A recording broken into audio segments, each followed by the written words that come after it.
أشهد أن لا إله إلا الله وحده لا شريك له وأشهد أن محمدا عبده ورسوله أما بعد فأعوذ بالله من الشيطان الرجيم بسم الله الرحمن الرحيم الحمد لله رب العالمين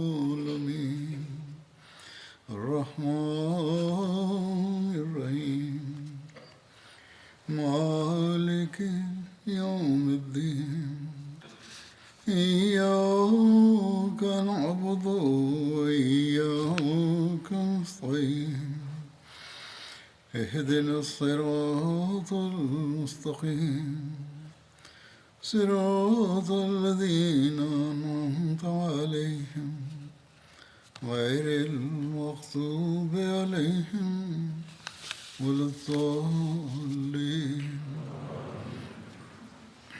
সংক্রান্ত ঘটনা যা গত খুতবায় বর্ণনা করা হয়েছিল, আর আমি বলেছিলাম এ ধরনের আরও একটি ঘটনা আছে। দ্বিতীয় ঘটনাও শুধু একটি বানানো কাহিনী মনে হয়। দ্বিতীয় ঘটনা আবু উফক ইহুদির হত্যার ঘটনা। সিরত গ্রন্থাবলীতে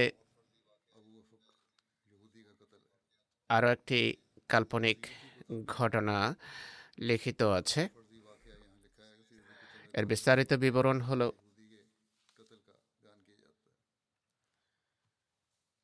বলা হয় একদিন মহানবী সাল্লাল্লাহু আলাইহি ওয়াসাল্লাম সাহাবীদের বলেছেন, কে আছে যে এই নোংরা ব্যক্তি অর্থাৎ আবু উফকের সাথে আমার জন্য বোঝাপড়া করতে পারে, অর্থাৎ কে আছে যে তাকে হত্যা করতে পারে।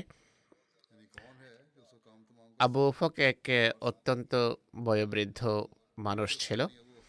তার বয়স ছিল প্রায় 120 বছর। কিন্তু এই ব্যক্তি মহানবী সাল্লাল্লাহু আলাইহি ওয়াসাল্লামের বিরুদ্ধে মানুষকে খেপাতো, উত্তেজিত করত। তার কবিতায় মহানবীর বিরুদ্ধে অপলাপ এবং অবমাননাকর কথাবার্তা লিখত। মহানবীর নির্দেশে হযরত সালেম বিন উমাইর প্রস্তুত হয়ে যান।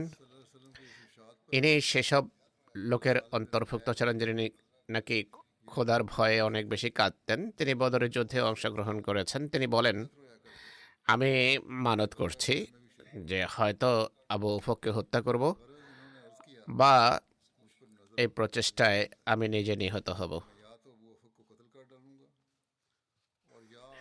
এরপর হযরত সালেম বিন উমাইর সুযোগ সন্ধানে থাকেন। এক রাতে যখন ভয়াবহ দাবদাহ ছিল, আবু উফক ঘরের আঙিনায় শুয়েছিল। তার ঘরের বাইরে হযরত সালেম সংবাদ পেতেই যাত্রা করেন। সেখানে পৌঁছে হযরত সালেম তরবারি আবু উফকের কলেজার উপর রেখে তাতে পুরো চাপ দেন। তরবারি তার পেট ভেদ করে বিছানায় গেঁথে যায়। আর আল্লাহর শত্রু আবু উফক এক ভয়ানক আওয়াজ করে। হযরত সালেম সেই অবস্থায় তাকে সেখানে রেখে চলে যান। আবু উফকের চিৎকার শুনে মানুষ তাৎক্ষণিকভাবে ছুটে আসে। তার কিছু সাথী তখনই তাকে উঠিয়ে ঘরের ভেতরে নিয়ে যায়, কিন্তু খোদার শত্রু এই ভয়াবহ আঘাত কাটিয়ে উঠতে পারেনি এবং মারা যায়। একটি সিরত গ্রন্থে এই ঘটনা এভাবে লিপিবদ্ধ করা হয়েছে। এই ঘটনা কোনো নির্ভরযোগ্য সনদের বরাতে বর্ণিত হয়নি। সিহা সিত্তাতেও এটির উল্লেখ নেই। অবশ্য সিরতের কোন কোন গ্রন্থে এই ঘটনার উল্লেখ পাওয়া যায়, যেমন সিরাত হালবিয়া, শারাজারকানি, তাবকাতুল কুবরা, ইবনে সাহাদ, সিরাত নববিয়া, ইবনে হিশাম, আল বিদায়া ওয়ান নিহায়া, কিতাবুল মাগাজি, আল ওয়াকিদি, সুবুলুল হুদা ওয়ার রিশাদ ইত্যাদি বইতে এটি উল্লেখ করা হয়েছে, কিন্তু ইতিহাসের বেশিরভাগ গ্রন্থে এই ঘটনা উল্লেখ করা হয়নি। যেমন আল কামেল ফিত তারিখ তাবরি, তারিখ ইবনে খুলদুন। কিন্তু ইতিহাসের কোনো কোনো গ্রন্থ যেগুলোর কথা পূর্বে উল্লেখ করা হয়েছে তাতে এগুলো এর উল্লেখ রয়েছে। এই ঘটনার সম্পর্কে আসমা সংক্রান্ত ঘটনার মতো বলা হয়ে থাকে যে মহানবীর শত্রুতায় সে মানুষকে খেপাতো। বদরের যুদ্ধের পর তার হিংসা এবং বিদ্বেষ আরও বৃদ্ধি পায় আর প্রকাশ্য বিদ্রোহে মেতে ওঠে। আবু উফক সংক্রান্ত হত্যার অভ্যন্তরীণ বিরোধ ঘটনাকে সন্দেহযুক্ত প্রমাণ করে। যেমন হত্যাকারীদের সম্পর্কে মতভেদ।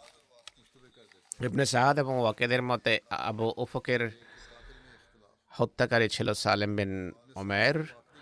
অন্য কিছু রওয়ায়েতে সালেম বিন ওমরের নাম উল্লেখ করা হয়েছে। ইবনে উকবার মতে সালেম বিন আবদুল্লাহ বিন সাবেত বিন আনসারি তাকে হত্যা করেছেন। দ্বিতীয় হত্যার কারণ সম্পর্কেও মতভেদ রয়েছে। যেমন ইবনে হিশাম এবং ওয়াকেদের মতে সালেম নিজে ক্ষেপে গিয়ে উত্তেজিত হয়ে তাকে হত্যা করেন, অথচ অন্য কতক রওয়ায়েত অনুসারে মহানবীর নির্দেশে তাকে হত্যা করা হয়েছিল। ইবনে হিশাম এটি এভাবে লিখেছেন।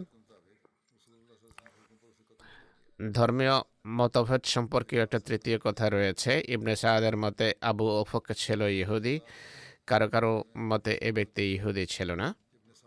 ওয়াকিদের মতে এ ব্যক্তি ইহুদি ছিল না। হত্যার যুগ সম্পর্কেও মতভেদ রয়েছে। ওয়াকেদি এবং ইবনে সাআদের মতে এই ঘটনা আসমা বিনতে মারওয়ানের নিহত হওয়ার পরের ঘটনা। ইবনে ইসহাক এবং ইবনে হিশামের মতে এই ঘটনা আসমার নিহত হওয়ার পূর্বের ঘটনা। এসব স্পষ্ট মতবিরোধ থেকে বোঝা যায় এটি বানানো এবং মন গড়া আর জালি কাহিনী। যদি আবু উফকের নিহত হওয়ার কথা মেনে নেওয়া হয়, তাহলে তার অন্যান্য অপরাধ আর রাষ্ট্রপ্রধানকে হত্যা করার বিষয়ে উত্তেজিত করা, ব্যঙ্গাত্মক কবিতা লেখা, মানুষকে উত্তেজিত করা, শান্তি বিঘ্নিত করা আর যুদ্ধাগ্নি প্রজ্বলিত করা, এসবের জন্য আজও মৃত্যুদণ্ড প্রদান করা হয় যদি সরকারের বিরুদ্ধে বিদ্রোহ প্রমাণিত হয়। শুধু গালি দেয়া এই হত্যার কারণ হতে পারে না। একইভাবে আসমার ঘটনা ন্যায় এখানেও আবু উফকের হত্যার ক্ষেত্রে ইহুদিদের পক্ষ থেকে কোনো প্রতিক্রিয়া দেখা যায় না। তাকে হত্যা করার পর ইহুদিদের পক্ষ থেকে প্রতিক্রিয়া সামনে আসার কথা। প্রতিক্রিয়া না দেখানো, তাদের নীরব থাকা, এটি প্রমাণ করে যে এটি একটি কাল্পনিক বানানো ঘটনা। এই কথাও স্মরণ রাখার যোগ্য যে এসব ঘটনার সময়কাল ছিল বদরের যুদ্ধের পূর্বে, বা বলা হয় যে বদরের যুদ্ধের অব্যবহিত পর ঘটেছে।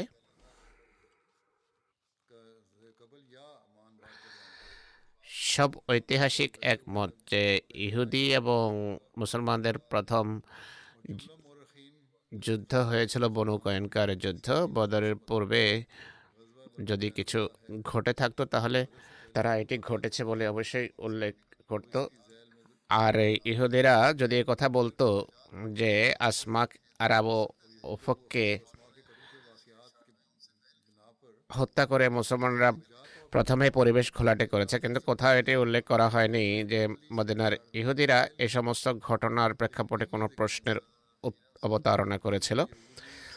হযরত মির্জা বশির আহমদ সাহেব আসমা এবং আবু উফকের তথাকথিত হত্যার কথা উল্লেখ করে সিরাত খাতামান নবীনে যা লিখেছেন তা হলো, বদরের যুদ্ধের ঘটনার পর ওয়াকেদি এবং অন্যান্য ঐতিহাসিকরা দুটো এমন ঘটনার উল্লেখ করেছেন যেগুলোর হাদিস গ্রন্থে এবং সঠিক ইতিহাস গ্রন্থে দেখা যায় না। দরায়েত বা হাদিসের টেক্সটের নিরিখেও তা সঠিক মনে হয় না। কিন্তু মহানবী সাল্লাল্লাহু আলাইহি ওয়াসাল্লামের বিরুদ্ধে এগুলোর ফলে মহানবীর বিরুদ্ধে আপাত কিছু আপত্তি সামনে আসে, তাই কত খ্রিস্টান ঐতিহাসিক খুব নোংরাভাবে তা উল্লেখ করেছে। এসব কাল্পনিক ঘটনা যেভাবে বর্ণনা করা হয়েছে তা হলো মদিনায় আসমা নামের এক মহিলা বসবাস করত। আসমার কথা দ্বিতীয়বার এখানে আসছে, যে আসমা ছিল ইসলামের ভয়াবহ শত্রু, মহানবীর বিরুদ্ধে অনেক বিষোদ্গার করত আর কবিতা লিখে মানুষকে খেপাতো, আর মহানবীর বিরুদ্ধে মানুষকে উত্তেজিত করত, তাকে হত্যার বিষয়ে প্ররোচিত করত। অবশেষে একদিন অন্ধ সাহাবী ওমর বিন আদি উত্তেজিত হয়ে রেগে গিয়ে রাতের বেলা সে ঘরে যখন শায়িত ছিল তাকে হত্যা করেন। মহানবী ইসলাম যখন এই ঘটনার সংবাদ পান, তিনি নাকি সেই সাহাবীকে তিরস্কার না করে তার কাজের কিছুটা প্রশংসা করেন।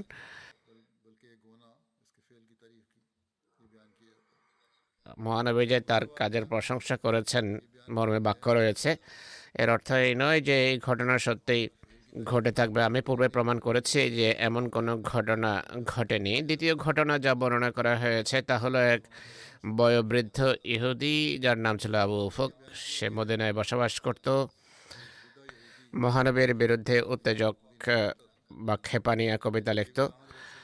মহানবীকে হত্যার জন্য কাফেরদেরকে সে উত্তেজিত করত। অবশেষে তাকেও সালেম বিন ওমায়ের নামের সাহাবী রাগান্বিত হয়ে রাতের বেলা তার ঘরের আঙিনায় হত্যা করেন। মির্জা বশির আহমদ সাহেব লিখেছেন যে যদিও ওয়াকেদি এবং ইবনে হিশাম এমন কিছু উত্তেজনাকর কবিতাও উল্লেখ করেছেন যা আসমা এবং আবু উফক মহানবীর বিরুদ্ধে লিখেছিল, এই দুটো ঘটনাকে স্যার উইলিয়াম মিউর প্রমুখ অত্যন্ত মর্মপীড়াদায়কভাবে নিজেদের রচনায় উল্লেখ করে রচনার সৌন্দর্য বর্ধনের চেষ্টা করেছে। প্রাচ্যবিদেরা অজুহাত দাঁড় করাচ্ছে, দেখো কত অন্যায় হয়েছে, কিন্তু সত্য কথা হলো বিশ্লেষণ ও পর্যালোচনার সামনে এসব ঘটনা কোনোভাবে সত্য প্রমাণিত হয় না। এগুলোর সঠিক হওয়া সম্পর্কে যেই প্রথম সন্দেহ সামনে আসে তা হলো হাদিসের গ্রন্থাবলিতে এই ঘটনাগুলোর উল্লেখ নেই, অর্থাৎ কোনো হাদিস গ্রন্থে হত্যাকারী এবং নিহত ব্যক্তির নাম নিয়ে এ ধরনের কোনো ঘটনা বর্ণিত হয়নি। হাদিস তো দূরে থাক, কোনো ঐতিহাসিকও এগুলো উল্লেখ করেননি। অথচ এমন ঘটনা যদি সত্যি ঘটে থাকতো তাহলে এর কোনো কারণ নেই যে হাদিস ও কতক ইতিহাস গ্রন্থ তা সম্পূর্ণভাবে এড়িয়ে চলতো। এখানে এই সন্দেহ করা যেতে পারে না যে এসব ঘটনা উল্লেখ করলে বাহ্যত মহানবী সাল্লাল্লাহু আলাইহি সাল্লাম এবং তার সাহাবীদের বিরুদ্ধে কিছুটা আপত্তি দেখা দিতে পারে।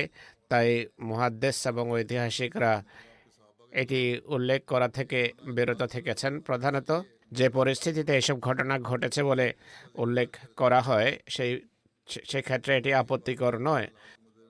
সরকারের বিরুদ্ধে যদি লোকদের খেপিয়ে তোলে এমন পরিস্থিতিতে এমন ঘটনা ঘটলেও এটি আপত্তিকর হতে পারে না। তাই এই কথা বলা ভুল যে ঐতিহাসিকরা বা হাদিস এই কারণেই তা উল্লেখ করেনি যে মহানবীর বিরুদ্ধে আপত্তি বর্তায়। দ্বিতীয়ত, যে হাদিস এবং ইতিহাসের সামান্য জ্ঞানও রাখে তার এটি অজানা নয় যে মুসলমান মুহাদ্দিস এবং ঐতিহাসিকরা কখনো কোনো রওয়ায়েত শুধু এই কারণে পরিত্যাগ করেননি যে এর ফলে ইসলাম এবং ইসলামের প্রতিষ্ঠাতার বিরুদ্ধে বাহ্যত আপত্তি বর্তায়ের কারণ হলো তাদের স্বীকৃত রীতি হলো যে এই কথাকে রওয়ায়েত অনুসারে তারা সঠিক মনে করতেন, এগুলোকে শুধু অন্তর্নিহিত বিষয়বস্তুর ভয়ে তা উল্লেখ করতে দ্বিধা করতেন না, বরং অধিকাংশ মুহাদ্দিস এবং ঐতিহাসিকের রীতি ছিল যে তারা মহানবী সাল্লাল্লাহু আলাইহি সাল্লাম এবং তার সাহাবীদের সম্পর্কে যে কথাই শুনতেন এটি রওয়ায়েতের দৃষ্টিকোণ থেকে বা দরায়েতের দৃষ্টিকোণ থেকে অবিশ্বাস্য মনে হলেও সততার সাথে তারা নিজেদের ভান্ডারে তা জমা রাখতেন। আর এ বিষয়ের সিদ্ধান্ত ব্যাখ্যা বিশ্লেষণকারী আলেমদের উপর বা পরবর্তী গবেষকদের হাতে ছেড়ে দিতেন যে তারা রওয়ায়েত এবং দরায়েতের নীতি অনুসারে সঠিক এবং ভ্রান্ত হওয়ার সিদ্ধান্ত তারা নিজেরাই করবেন। এর পেছনে তাদের উদ্দেশ্য হতো যে কথা মহানবী এবং তার সাহাবেদের প্রতি আরোপিত হয় তার সঠিক মনে হোক বা ভ্রান্ত, সেগুলো সংকলিত না হয়ে উপেক্ষিত হবে এমনটি যেন না হয়। এই কারণেই ইতিহাসের প্রাথমিক বই পুস্তকের সকল প্রকার সঠিক ও ভ্রান্ত রওয়ায়েতে সংকলিত হয়েছে। এর অর্থ এই নয় যে এগুলোর প্রত্যেকটি গ্রহণযোগ্য। এখন দৃঢ় থেকে দুর্বলকে পৃথক করার দায়িত্ব আমাদের। সুতরাং এই ধারণার কোনো সুযোগ নেই যে কোনো মুসলমান মুহাদ্দিস বা ঐতিহাসিক কোনো রওয়ায়েতকে শুধু এই ভিত্তিতে রদ করে থাকবেন যে তা বাহ্যত মহানবী বা সাহাবীদের পবিত্র পদমর্যাদা পরিপন্থী, বা এই কারণে মহানবী বা ইসলামের বিরুদ্ধে কোনো আপত্তি বর্তায়, এই কারণে তারা কোনো রওয়ায়েত পরিত্যাগ করেনি। কাহাব বিন আশরাফ এবং আবু রাফি ইহুদির হত্যার ঘটনা, যা আসমা এবং বৌফকের নিহত হওয়ার ঘটনার সাথে সাদৃশ্য রাখে, হাদিস এবং ইতিহাসের সব গ্রন্থে সবিস্তারে বর্ণিত হয়েছে। মুসলমান বর্ণনাকারী বা মুহাদ্দিস বা ঐতিহাসিক সেগুলো উল্লেখ করা থেকে বিরত থাকেননি। তাই আসমা এবং আবু উফক ইহুদের নিহত হওয়ার উল্লেখ কোনো হাদিসের গ্রন্থে না থাকা, বরং প্রারম্ভিক ঐতিহাসিকদের কারো কারো এ বিষয়ে নীরব থাকা নিশ্চিতভাবে একথা প্রকাশ করে যে এই কাহিনীগুলো বানানো, কোনোভাবে কোনো রওয়ায়েতে অনুপ্রবেশ করে ইতিহাসের অংশ হয়ে গেছে। এছাড়া এইসব রওয়ায়েত যদি সবিস্তারে পাঠ করা হয় তাহলে এগুলো যে বানানো তা নিশ্চিতভাবে প্রমাণিত হয়ে যায়। যেমন আসমার কাহিনীতে ইবনে সাদ প্রমুখের বর্ণনায় হত্যাকারীর নাম উমাইর বিন আদি উল্লেখ করা হয়েছে, কিন্তু তার বিপরীতে ইবনে জুরাইদের রওয়ায়েতে হত্যাকারীর নাম উমাইর বিন আদি নয়, বরং ইসমির উল্লেখ করা হয়েছে। সোহেলি এই উভয় নামকে ভুল আখ্যা দেন এবং বলেন যে সত্যিকার আসমাকে তার স্বামী হত্যা করেছিল। বিভিন্ন রওয়ায়েতে তার নাম ইয়াজিদ বিন জায়েদ উল্লেখিত হয়েছে। কোন কোন রওয়ায়েতে এটি উল্লেখ দেখা যায় যে উল্লেখিত লোকদের কেউ আসমার হত্যারক ছিল না, বরং তাকে হত্যা করেছে এমন এক ব্যক্তি যার পিতামাতার কথা কিছু জানা যায় না, যে তার জাতির অন্তর্ভুক্ত ছিল। নিহত মহিলার নাম ইবনে সাদরা আসমা বিনতে মারওয়ান উল্লেখ করেছে। আল্লামা ইবনে আব্দুল বারের উক্তি হলো সে আসমা বিনতে মারওয়ান নয়, বরং ওমর তার বোন বিনতে আদিকে হত্যা করেছিল। নিহত হওয়ার সময় ইবনে সাদ মাঝরাত উল্লেখ করেছেন, কিন্তু জারকানির রওয়ায়েত অনুসারে দিন বা রাতের প্রাথমিক অংশ প্রমাণিত হয়। কেননা বলা হয়েছে নিহত মহিলা তখন খেজুর বিক্রি করছিল। এর বিবরণ বিস্তারিত আমি পূর্বেও দিয়েছি। দ্বিতীয় ঘটনার উল্লেখ আসছে এখন। আবু উফকের হত্যার ঘটনা। ইবনে সাদ এবং ওয়াকদরা হত্যাকারী ব্যক্তির নাম লিখিত সালেম বিন ওমর। কোন কোন রওয়ায়েতে তার নাম সালেম বিন আমরও উল্লেখ করা হয়েছে। ইবনে উকবা সালেম বিন আবদুল্লাহ উল্লেখ করেছে। আবু উফক সম্পর্কে ইবনে সাদে লেখা আছে যে সে ইহুদি ছিল, কিন্তু ওয়াকেদির মতে সে ইহুদি নয়। সাদ এবং ওয়াকেদি উভয় থেকে জানা যায় যে সালেম উত্তেজিত হয়ে নিজেই আবু উফককে হত্যা করেছে। আরেক রওয়ায়েতে বলা হয়েছে মহানবীর নির্দেশে তাকে হত্যা করা হয়েছিল। হত্যার যুগও ইবনে সাদ এবং ওয়াকেদি আসমার হত্যার পরে উল্লেখ করেছে, কিন্তু ইবনে ইসহাক এবং আবু রবি আসমার হত্যার পূর্বে তার হত্যার কথা উল্লেখ করেছে।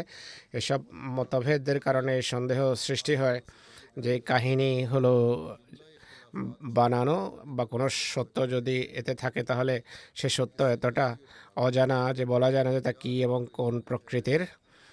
এসব ঘটনা ভ্রান্ত হওয়ার আরেকটা প্রমাণ হলো এই উভয় কাহিনীর যুগ, সেটি বলা হয়েছে যার সম্পর্কে সব ঐতিহাসিক একমত যে তখনও মুসলমান এবং ইহুদিদের মাঝে কোনো ঝগড়া বা কোনো বিতণ্ডা হয়নি। ইতিহাসে বনু কয়েনকার যুদ্ধ সম্পর্কে স্বীকৃত কথা হলো মুসলমান এবং ইহুদিদের মাঝে এটি প্রথম যুদ্ধ ছিল যা সংঘটিত হয়েছিল, আর বনু কয়েনকা সেই প্রথম দল ছিল যারা ইসলামের শত্রুতায় কার্যত কোনো পদক্ষেপ নিয়েছিল। তাই এটি কিভাবে গ্রহণ করা যেতে পারে যে এই যুদ্ধের পূর্বে ইহুদি এবং মুসলমানদের মাঝে এমন কোনো রক্তপাতের ঘটনা ঘটেছিল? এছাড়া বনু কয়েনকা যুদ্ধের পূর্বে যদি এমন কোনো ঘটনা ঘটে থাকে তাহলে হতেই পারে না যে এই যুদ্ধের কারণগুলোর মাঝে এই ঘটনাগুলো উল্লেখ করা হবে না। যুদ্ধের কারণগুলো উল্লেখ করতে গিয়ে এই ঘটনাগুলোর কথা উল্লেখ করা উচিত ছিল।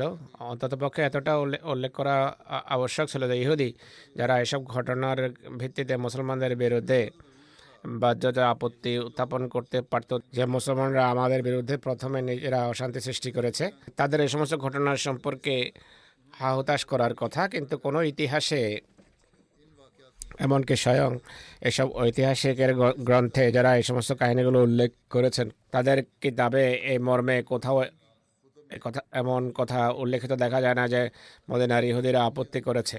আর কেউ যদি বলতে চায় যে ইহুদিরা হয়তো আপত্তি উত্থাপন করে থাকবে কিন্তু মুসলমান ঐতিহাসিকরা তা উল্লেখ করেননি, তাহলে এই ধারণা ভিত্তিহীন হবে। কেননা যেভাবে পূর্বে বলা হয়েছে, কখনো কোনো মুহাদ্দিস বা ঐতিহাসিক কোনো আপত্তিকে গোপন করেননি।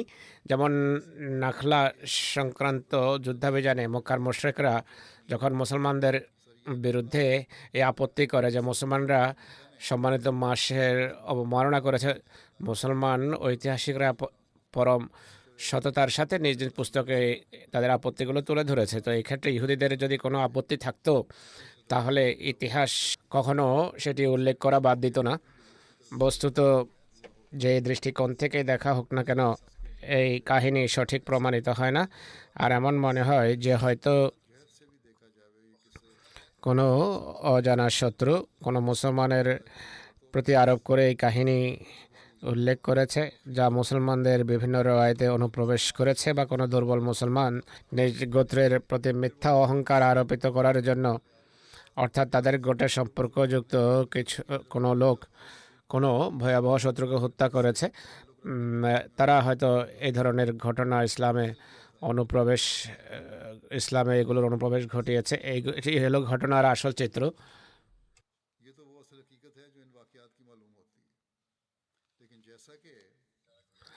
পূর্বে যেভাবে ইঙ্গিত করা হয়েছে যে ঘটনা সঠিক হলেও বিরাজমান পরিস্থিতি যা ছিল সেই পরিস্থিতিতে এই ঘটনা যদি ঘটে থাকে তাহলে আপত্তির কিছু নেই। সেই দিনগুলোতে মুসলমানদের যেই ভঙ্গুর অবস্থা ছিল, নাজুক অবস্থা ছিল, তার উল্লেখ পূর্বেই করা হয়েছে। মুসলমানদের অবস্থা তখন সেই ব্যক্তির মতো হচ্ছিল যে যদি এমন স্থানে পড়ে যায় যা চতুর্দিকে সর্বত্র ভয়াবহ অগ্নি জ্বলতে দেখা যায়, তার জন্য বের হওয়ার কোনো রাস্তা বাকি না থাকে, এরপর তার কাছে যদি সেসব লোক দাঁড়িয়ে থাকে যারা তার প্রাণের জীবনের শত্রু, মুসলমানদের এমন নাজুক অবস্থায় কোনো দুষ্কৃতকারী ব্যক্তি যদি তাদের মনিব এবং নেতার বিরুদ্ধে উত্তেজক কবিতা পড়ে লোকদেরকে তার বিরুদ্ধে খেপাতো এবং তাকে হত্যা করার জন্য মানুষকে প্ররোচিত করতো, তাহলে সেই যুগের পরিস্থিতি অনুসারে হত্যা ছাড়া তার চিকিৎসা আর কি হতে পারত। আর সেই হত্যাও মুসলমানদের পরিস্থিতিতে একান্ত বাধ্য হয়ে করা হতো, যে অবস্থায় সামান্য হত্যা কিন্তু হত্যার প্রতিশোধ গণ্য হতে পারে না। যেমন প্রসিদ্ধ প্রাচ্যবিদ মিস্টার মার্গুলেস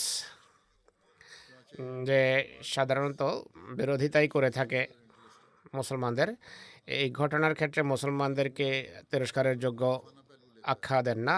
মিস্টার মার্গুলেস লিখছেন যে আসমা যেহেতু তার কবিতায়, এটি সত্যি যদি তার কবিতা হয়ে থাকে তাহলে সে তার কবিতায় মোহাম্মদ সাল্লাল্লাহু আলাইহি ইসলামকে হত্যার বিষয়ে তার শত্রুদেরকে প্ররোচিত করেছিল। তাই সেই হত্যা দুনিয়ার যে কোনো শাস্তির মানদণ্ডে পরিমাপ করা হোক না কেন তা ভিত্তিহীন এবং অন্যায় কাজ গণ্য হতে পারে না। এছাড়া এই কথা স্মরণ রাখা উচিত, উত্তেজনা সৃষ্টির সেই রীতি যা ব্যঙ্গাত্মক কবিতা লেখার আদলে অবলম্বন করা হয়েছে তা আরবের মতো দেশে অন্যান্য দেশের তুলনায় অনেক ভয়াবহ ফলাফল সৃষ্টি করতে পারত।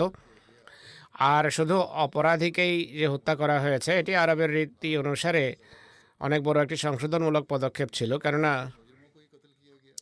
শুধু অপরাধীকে হত্যা করা হয়েছে, অন্যদের হত্যা করা হয়নি। আরবদের মাঝে প্রভোকেটিভ বা উত্তেজনাকর কবিতার প্রভাব শুধু যে প্রভোকেটিভ কবিতা লেখে সেই ব্যক্তির মাঝে সীমাবদ্ধ থাকে না, বরং পুরো গোত্রের মাঝে উত্তেজনা ছড়িয়ে পড়ে। ইসলামের জায়গায় যে সঠিক নীতি প্রতিষ্ঠা করেছে তা হলো অপরাধের শাস্তি শুধু অপরাধীকে দেওয়া উচিত,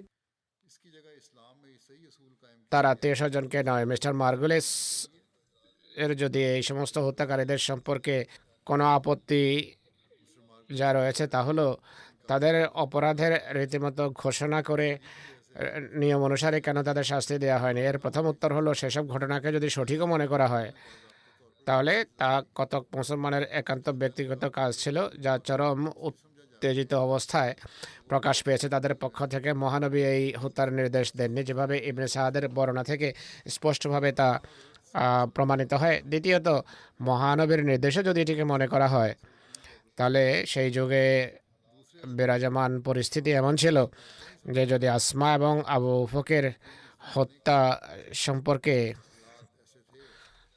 প্রচলিত রীতি অনুসরণ করা হতো আর নিহত লোকদের আত্মীয় স্বজন যথাসময়ে জেনে যেত যে আমাদের লোকদেরকে হত্যা করা হবে, তাহলে এর ফলাফল বড় ভয়াবহ হতে পারত। আর এ ভয়াবহ আশঙ্কা ছিল যে ঘটনা মুসলমান, ইহুদি এবং মুসলমান এবং মদিনার মুশরিকদের মাঝে এক ব্যাপক যুদ্ধাগ্নি প্রজ্বলিত করার কারণে। তো মির্জা বশির আহমদ বলছেন যে আশ্চর্যের বিষয় হলো মিস্টার মার্গোলেস যেখানে শুধু হত্যার কাজকে আরবের বিশেষ রীতি অনুসারে বৈধ আখ্যা দিয়েছেন, সেখানে হত্যার রীতির ক্ষেত্রে তার দৃষ্টি সে যুগের বিশেষ অবস্থার উপর কেন পড়েনি? যদি এই দৃষ্টিকোণ থেকে তিনি বিষয়ের উপর দৃষ্টি রাখতেন, তাহলে তার অবশ্যই বিশ্বাস জন্মাতো যে যে রীতি অবলম্বন করা হচ্ছে তা সঠিক। সে সময়ে বিরাজমান পরিস্থিতি এবং সার্বজনীন শান্তির জন্য সেটি করাই আবশ্যক ছিল, কিন্তু কার্যত তাদের হত্যা করা হয়নি। সার কথা হলো প্রধানত আসমা এবং আবু ওফক ইহুদির হত্যার ঘটনা রায়তের দৃষ্টিকোণ থেকে এবং দারায়েতের দৃষ্টিকোণ থেকে কোনোভাবে সঠিক প্রমাণিত হয় না। কথার কথা সঠিক মনে করা হলেও সে যুগে বিরাজমান পরিস্থিতি অনুসারে এটি আপত্তিকর কোনো কাজ ছিল না। এছাড়া পরিস্থিতি যাই হোক না কেন, এই হত্যার ঘটনা যদি ঘটেও থাকতো কোনো মুসলমানের ব্যক্তিগত ঘটনা হতো আর চরম উত্তেজনার বশবর্তী হয়ে তারা এমনটি করে থাকবেন, কিন্তু মহানবী কখনো এমন নির্দেশ দেননি। এই আপত্তি ভুল যে মহানবী হত্যার নির্দেশ দিয়েছেন, এগুলো সব মন গড়া কথা যা মহানবী ইসলামের প্রতি আরোপ করা হয়েছে। সেসব ঐতিহাসিক তো এটি লিখে দিয়েছে, কিন্তু এদের উচিত ছিল সঠিকভাবে এর বিশ্লেষণ করা। আমরা খোদার প্রতি কৃতজ্ঞ যে তিনি আমাদেরকে যোগ ইমামকে মানার সুযোগ এবং সামর্থ্য দান করেছেন। সব কথা দেখে বা বিচার বিশ্লেষণ করে এর গভীরতা অনুধাবন করে আমরা বর্ণনা করার চেষ্টা করি। আর এমন কোনো অপবাদ যা মহানবীর পবিত্র সত্তার প্রতি আরোপিত হতে পারে, আমরা সেটিকে খণ্ডনের চেষ্টা করি। আল্লাহ তালা এসব আলেমদের কাণ্ডজ্ঞান দান করুন। এসব আলেমকে বিবেক বুদ্ধি দেন যারা এসব কথা বলে শুধু স্বার্থ সিদ্ধি করতে চায় আর ইসলামকে নাম করছে। একদিকে বলে যে আমরা ইসলামের খেদমত করছি, ইসলামের সেবা করছি, কিন্তু কার্যত এদের আচরণেই এদের মাঝে ধর্মীয় উগ্রতা সৃষ্টি করছে। আল্লাহ তালা এদেরকে কাণ্ডজ্ঞান দান করুন। এখন আমি কতক প্রয়াত ব্যক্তির স্মৃতিচারণ করব, যাদের মাঝে প্রথম স্মৃতিচারণ হবে প্রফেসর ডক্টর নাসির আহমদ খান সাহেবের, যিনি পারভেজ পরওয়াজি সাহেব নামে প্রসিদ্ধ ছিলেন, খ্যাতি রাখতেন। সম্প্রতি কানাডায় 87 বছর বয়সে ইহধাম ত্যাগ করেছেন। ইন্না লিল্লাহি ওয়া ইন্না ইলাইহি রাজিউন।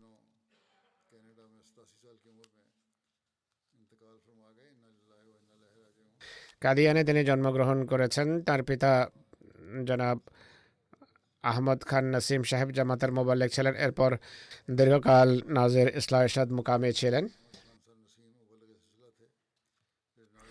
তিনি অনেক সাহসী মানুষ ছিলেন।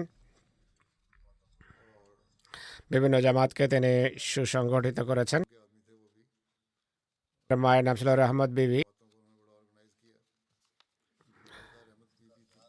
তিনি পরওয়াজি সাহেব কাদিয়ানে প্রাথমিক শিক্ষা অর্জন করেন। ম্যাট্রিকের পর কলেজে ভর্তি হননি, কেননা তখন তালিম ইসলাম কলেজ লাহোরে অবস্থিত ছিল। কলেজ যখন রাবওয়ায় স্থানান্তরিত হয়, তিনি কলেজে ভর্তি হন। 1958 সনে বিএ অনার্স করেন।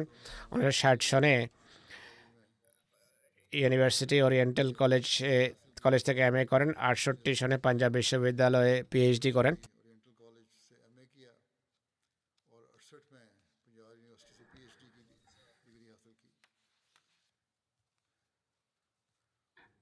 প্রফেসর নাসির পরওয়াজি সাহেব 1960 সনে উর্দুতে এমএ পাশ করার পর কলেজে লেকচারার নিযুক্ত হন।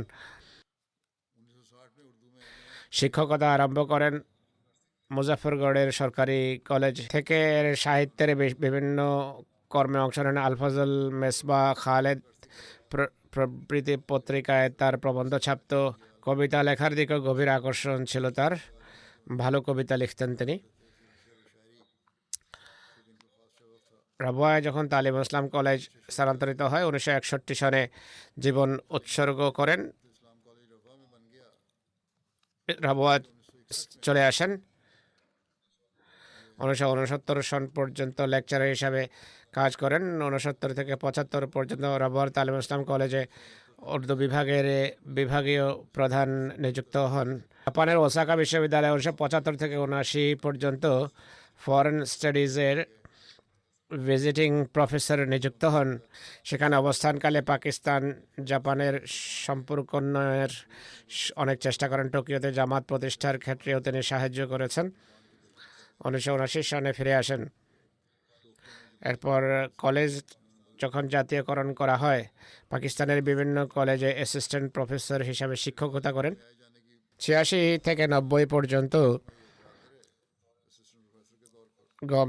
ফয়সালাবাদের সরকারি কলেজে অ্যাসিস্ট্যান্ট প্রফেসর হিসাবে শিক্ষকতা করেছেন। আহমদী হওয়ার কারণে সেই যুগে অনেক কষ্টের সম্মুখীন হতে হয়েছে। অবশেষে যখন গ্রেপ্তার হওয়ার আশঙ্কা দেখা দেয়, সব কিছু ফেলে যুক্তরাজ্য চলে আসেন। খলিফা রাবে রহমাউল্লাহর কাছে পৌঁছে যান। হুজুরের নির্দেশে সুইডেন হিজরত করেন। সেখানে 1991 থেকে 2001 পর্যন্ত সুইডেনের uppsala বিশ্ববিদ্যালয়ে প্রফেসর হিসাবে কাজ করেন। সুইডেনে অবস্থানকালে নোবেল প্রাইজ কমিটি ফর লিটারেচারের তিনি সদস্য নিযুক্ত হন। 16 বছর তিনি সেখানে দায়িত্ব পালন করেন। 2003 সনে কানাডা হিজরত করেন।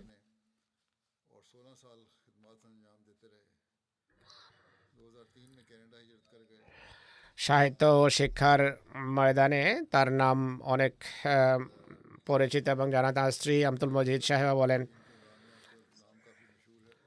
তিনি মৌলভী মোহাম্মদ আহমদ জলিল সাহেবের কন্যা। খোদা তাদেরকে 2 পুত্র এবং 3 কন্যা দান করেছেন। তার স্ত্রী বলছেন, একসাথে 63 বছরের দাম্পত্য জীবন আমরা অতিবাহিত করেছি। উত্থান পতন, সুখ দুঃখ, স্বাচ্ছন্দ্য অস্বাচ্ছন্দ্য, সকল অবস্থায় খুব উত্তম সঙ্গী হিসাবে সঙ্গ দিয়েছেন। আমি পিতামাতার বড় কন্যা ছিলাম, রাবওয়ায় ছিলাম। তিনিও প্রফেসর পরওয়াজি সাহেবও কখনো পিতামাতার সেবা করতে বাধা দেননি, বরং আমার চেয়ে বেশি তিনি তাদের যত্ন নিতেন।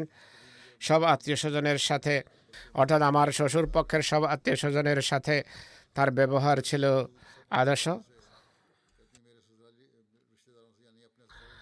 আত্মীয়সুলভ আচরণের এক মহান দৃষ্টান্ত ছিলেন। আত্মীয় স্বজনের সাথে নিষ্ঠাপূর্ণ ব্যবহার করতেন। তাদের সকল সুখ দুঃখের সাথী ছিলেন। তার পুত্র তাহের আহমদ খান সাহেব বলছেন, সকল পরিস্থিতিতে তার চেহারা হাস্যোজ্জ্বল থাকত। খেলাফতে আহমদিয়ার প্রতি সবসময় আন্তরিক ভালোবাসা প্রদর্শন করেছেন। মৃত্যু পর্যন্ত খলিফাতুল মসির সাথে তার যোগাযোগ ছিল। দোয়ার অনুরোধও করেছেন। চরম অসুস্থতার মাঝেও ডাক্তার যখন নিরাশ হয়ে যায়, যখন তার জন্য লেখাও কঠিন ছিল, প্রথমে তিনি বার্তা পাঠান।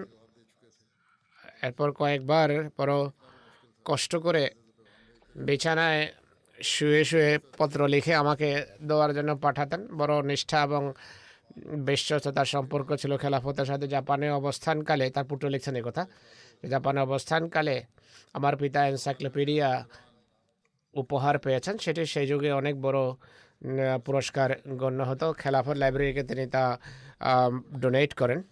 1980-র দশকে আল্লামা Iqbal gold medal for literature পুরস্কার তিনি পান, কিন্তু আহমদী হওয়ার কারণে তাকে ডাকা হয়নি। তার মেডেল ঘরে পাঠিয়ে দেওয়া হয়।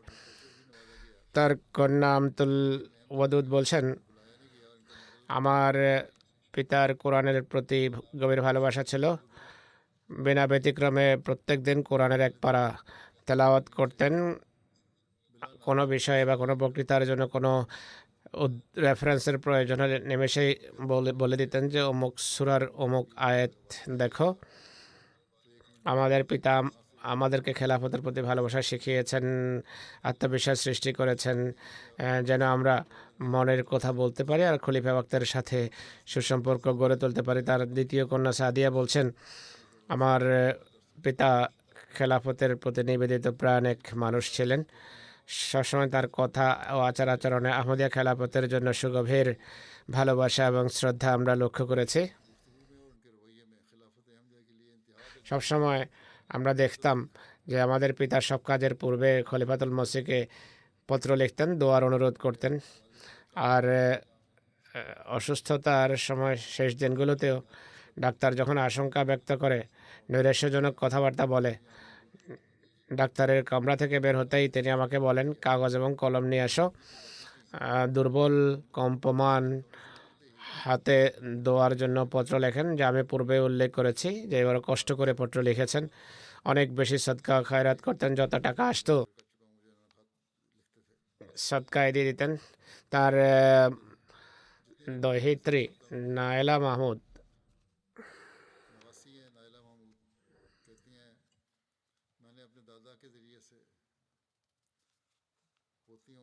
তিনি বলছেন যে তার মাধ্যমে দেখেছি এবং শিখেছি যে ঈমান কি আর খোদার প্রতি ভালোবাসা কেমন হয়ে থাকে।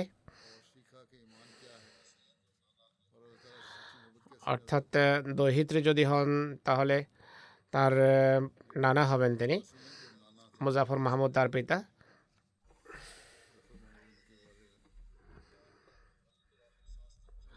শেষ নিঃশ্বাস পর্যন্ত তর্জনী উঠিয়ে বারবার আলহামদুলিল্লাহ আলহামদুলিল্লাহ বলতেন।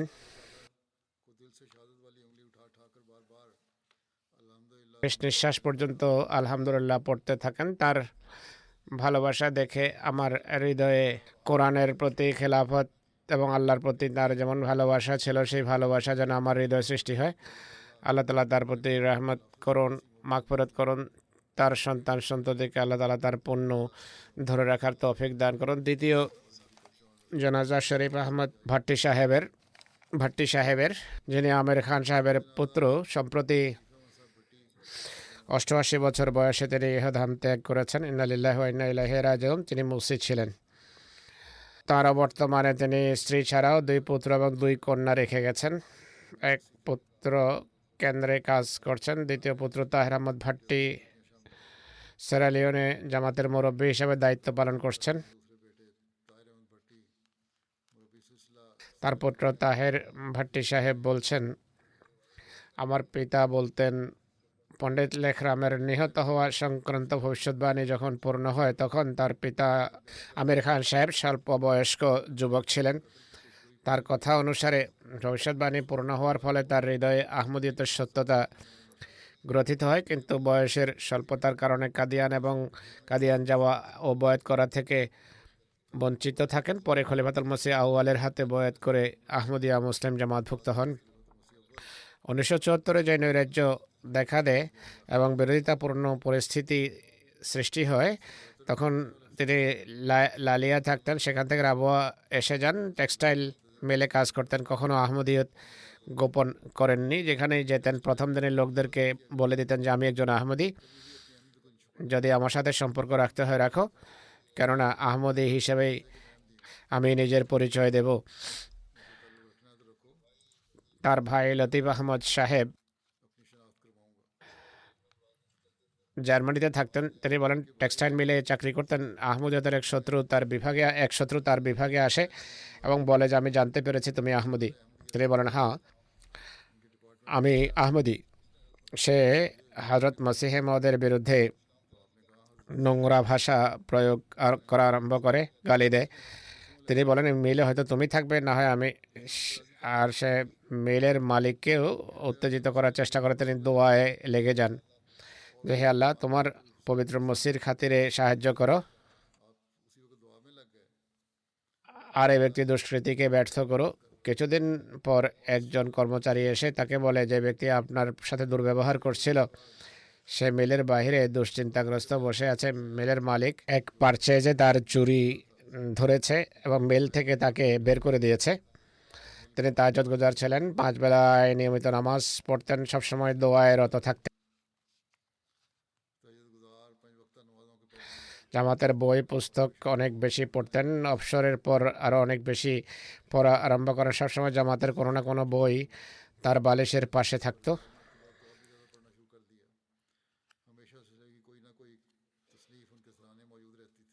আর তার পাঠে রত থাকতেন। খলিফাদের পক্ষ থেকে যখনই দোয়ার তাহরিক দোয়ার আহ্বান করা হতো তাৎক্ষণিকভাবে সেই দোয়ায় লেগে যেতেন।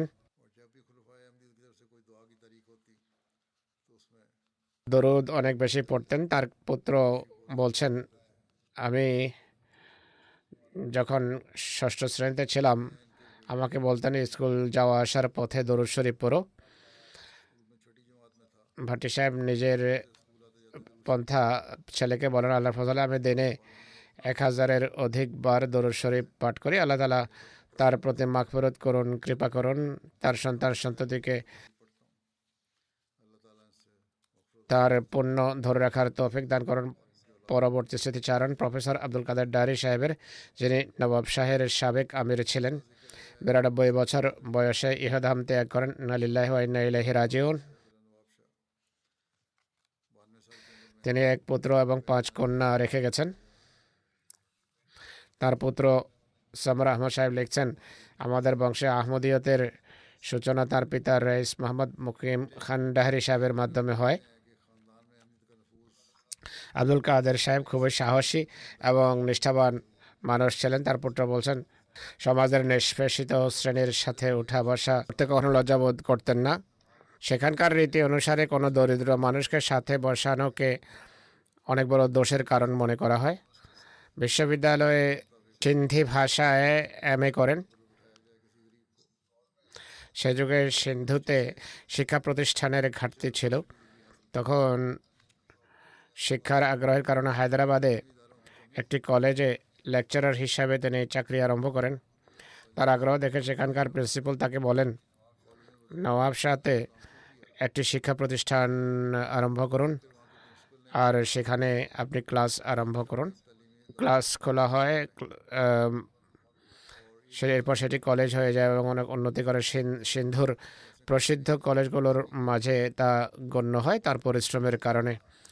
একইভাবে সিন্ধু প্রদেশের সকল বড় বড় রাজনৈতিক পরিবারের সাথে তার ভালো সম্পর্ক ছিল। পরিষ্কারভাবে তাদেরকে বলতেন যে আমার সম্পর্ক জামাতে আহমদিয়ার সাথে। সন্তানদেরকেও বলেন যে কখনো ভয় পাবে না, কখনো ভয়ের কারণে আহমদিয়ত গোপন করবে না। সিন্ধি ভাষায় বলতেন যে আমরা আহমদিয়তের অলংকার পরে রেখেছি, যা একটি স্বতন্ত্র পরিচিতি আমাদের। খলিফা সালেস রাহিমাহুল্লাহর নির্দেশে সিন্ধু ভাষায় কোরআনের অনুবাদ করার সৌভাগ্য পেয়েছেন। আর সালেসের নির্দেশেই তাফসিরে সগীরের সিন্ধু ভাষায় 2 খণ্ড বিশিষ্ট অনুবাদ করারও তার সুযোগ হয়েছে। কোরআনের অনুবাদ এবং নির্বাচিত আয়াত একটি প্যাম্পলেটের আকারে প্রকাশের কারণে খলিফা রাবে ছাড়াও 4 ব্যক্তির বিরুদ্ধে 295 অধীনে মামলা হয়, যাদের মাঝে তার নামও ছিল। সিন্ধু ভাষা ছাড়াও উর্দু ভাষায়ও তিনি এতটা দক্ষতা রাখতেন যে যাকেই সম্বোধন করতেন, যাকে লিখতেন, তার রচনায় সে প্রভাবিত হতো। ফজলে মোর ফাউন্ডেশনের মেম্বারও ছিলেন। বিশ্ববিদ্যালয়ের PhD ছাত্ররাও তার কাছে দিক নির্দেশনা নেওয়ার জন্য আসতো। আর বন্ধু বান্ধবের গণ্ডি ছিল বড় বিস্তৃত। সিন্ধু ভাষায় একটা বইও লিখেছেন যা শিক্ষা বিশেষজ্ঞ এবং ছাত্রদের জন্য খুবই গুরুত্ব রাখে। এছাড়াও সিন্ধুর ডাহার গোত্র সম্পর্কে অভিধানে বিরাজমান তথ্য, যাতে হাস্যস্কর ভাষা ব্যবহার করা হয়েছিল। কোরআনের শিক্ষা অনুসারে তিনি অনেক বিভিন্ন সরকারকে যুক্তি প্রমাণের মাধ্যমে বুঝিয়েছেন আর অভিধান থেকে হাস্যস্কর শব্দ তিনি বের করিয়েছেন। আল্লাহ তাআলা তার প্রতি মাগফিরাত করুন, কৃপা করুন, তার সন্তান সন্ততিকে তার পুণ্য ধরে রাখার তৌফিক দান করুন। একটা স্মৃতিচারণ হলো প্রফেসর ডক্টর ওমর শরীফ খান সাহেবের, যিনি বর্তমানে আমেরিকায় বসবাস করছিলেন। 83 বছর বয়সে ইন্তেকাল করেন। ইন্না লিল্লাহি ওয়া ইন্না ইলাইহি রাজিউন।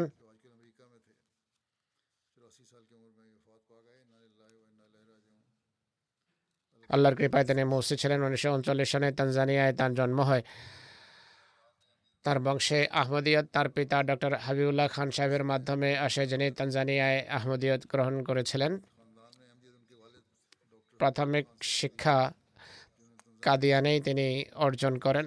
মুসলিহ মওদ রাদিয়াল্লাহু তাআলা আনহু 1954-55 সনে যে খুতবা দেন সেই খুতবার কল্যাণে 8ম শ্রেণীতেই তিনি জীবন উৎসর্গ করেন। 1963 সনে পাঞ্জাব বিশ্ববিদ্যালয় থেকে স্বর্ণপদক নিয়ে জুওলজিতে এমএসসি করেন। 96তে বিশ্ববিদ্যালয় থেকে প্রাণীবিদ্যায় তিনি পিএইচডি করেন। খলিফা সালেস রহমহুল্লাহ নির্দেশে তিনি 63 সনে তালিমুল ইসলাম কলেজে শিক্ষকতার দায়িত্ব নেন। 98তে অবসর পর্যন্ত প্রায় 35 বছর তিনি খেদমতের সুযোগ পেয়েছেন। পৃথিবীর বিভিন্ন পত্রপত্রিকায় প্রফেসর সাহেবের 250-এর কাছাকাছি গবেষণামূলক প্রবন্ধ ছেপেছে। তার প্রথম গবেষণামূলক প্রবন্ধ 1972-এ ছাপে। রেপটাইলস বা সরীসৃপ প্রাণী সম্পর্কে তিনি প্রবন্ধ লিখেছিলেন, গবেষণামূলক প্রবন্ধ, অনেক গবেষণা করতেন। সাপ, টিকটিকি, মাকড়সা অর্থাৎ বিভিন্ন পোকামাকড় সম্পর্কে অনেক গবেষণা তিনি করেছেন। আমিও তার ছাত্র ছিলাম। ক্লাসকে নিয়ে যেতেন তিনি, আর বাইরে গিয়ে দেখাতেন বিভিন্ন পোকামাকড়, যে কোন ধরনের পোকামাকড় রয়েছে, কত ধরনের পোকামাকড় বিরাজমান প্রকৃতিতে। 2002 সনে পাকিস্তানে জুলজিস্ট অফ দ্য ইয়ার পুরস্কার দেওয়া হয়। আমেরিকার মুজিবুল্লাহ চৌধুরী সাহেব লিখছেন 2008 সনে মসজিদের চাঁদা সংগ্রহের কথা বলে তিনি বলেন, আমাদের কাছে তো কিছু নেই দেওয়ার মতো, কিন্তু ঘরে ডাকেন আমাকে। আমরা ঘরে যাই, তার স্ত্রী এগিয়ে আসেন আর একটা পুটুলি সামনে রেখে দেন। তার পিতামাতা বা শ্বশুরবাড়ির পক্ষ থেকে যত অলংকার গয়না ছিল সব দিয়ে দেন, বলেন যে আমাদের কাছে এইসবই আছে, নিয়ে যান। খুবই ভদ্র এবং বিনয়ী একজন মানুষ ছিলেন। ছাত্রদের সাথে সবসময় বন্ধুত্বপূর্ণ ব্যবহার করতেন। আল্লাহ তাআলা তার প্রতি মাগফিরাত করুন। তার সম্পর্কে কিছু কথা পরে লিখে পাঠানো হয়েছে। তার বড় পুত্র জাফরুল্লাহ সাহেব লিখছেন,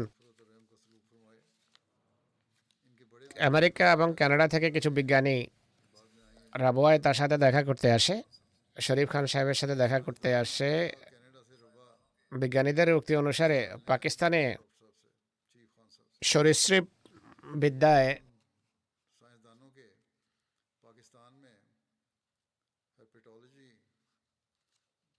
শরীফ খান সাহেবের চেয়ে বড় কোনো বিশেষজ্ঞ নেই, অনেক বড় বিশেষজ্ঞ ছিলেন।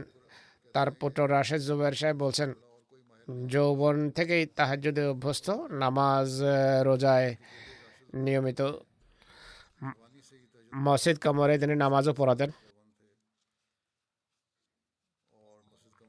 বাজামাত নামাজ ছাড়াও কোরআন কারীমের তেলাওয়াত এবং তাফসীর পড়ার গভীর আগ্রহ ছিল। তার পড়ালেখার গণ্ডি ছিল ব্যাপক। তার পৌত্র মাসুদ আহমদ খান সাহেব বলছেন যে আমাদের দাদা অনেক বড় আধ্যাত্মিক ব্যক্তিত্ব ছিলেন, গভীর বৈজ্ঞানিক ব্যুৎপত্তি ছিল। তিনি আমাদেরকে শিখিয়েছেন আল্লাহর অস্তিত্বের প্রমাণ প্রকৃতিতে দেখা যায়। নামাজ যথাসময়ে পড়ার এবং কোরআন পাঠের উপর তিনি অনেক জোর দিতেন।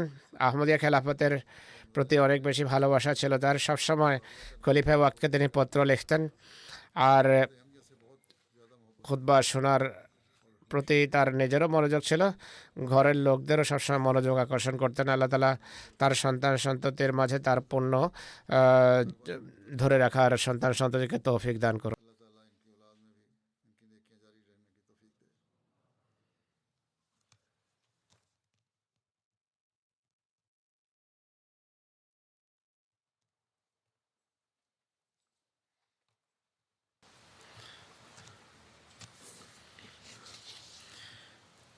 الحمد لله الحمد لله نحمده ونستعينه ونستغفره ونؤمن به ونتوكل عليه ونعوذ بالله من شرور أنفسنا ومن سيئات أعمالنا من يهده الله فلا مضل له ومن يضلله فلا هادي له ونشهد أن لا إله إلا الله ونشهد أن محمدا عبده ورسوله عباد الله رحمكم الله إن الله يأمر بالعدل والإحسان